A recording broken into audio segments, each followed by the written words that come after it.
বিগত এক দশক অনেকটা আড়ালে থাকা বাংলাদেশ জামায়াতে ইসলামী এখন ফের আলোচনায়। আওয়ামী লীগ সরকারের পতনের পর থেকেই দলটির কার্যক্রম বেড়েছে চোখে পড়ার মতো। দেশীয় রাজনীতির পাশাপাশি আন্তর্জাতিক কূটনৈতিক অঙ্গনেও সক্রিয় হয়ে উঠেছে জামায়াত।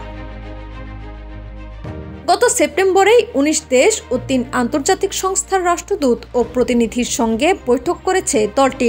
এর মধ্যে রয়েছে চীন, রাশিয়া, যুক্তরাজ্য, ফ্রান্স, পাকিস্তান, তুরস্ক ও ইউরোপীয় ইউনিয়নের কূটনীতিকরা। জামায়াতের নেতারা জানাচ্ছেন, এসব বৈঠকে বাংলাদেশের রাজনৈতিক পরিস্থিতি, আসন্ন নির্বাচন ও মানবাধিকার ইস্যুতে আলোচনা হয়েছে। তাদের বিরুদ্ধে থাকা শরিয়া আইন ও সহিংসতা সংক্রান্ত অভিযোগ নিয়েও কথা বলেছে বিদেশি প্রতিনিধিরা।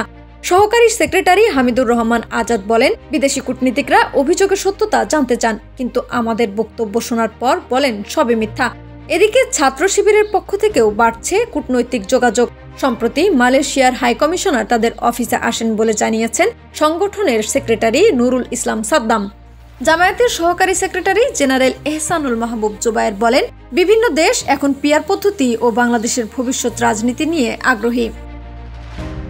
আগামী ১৬ অক্টোবর পর্যন্ত বৈঠকগুলো চলবে বলে জানান তিনি। লাবনী আক্তার, বিপ্লবী বার্তা।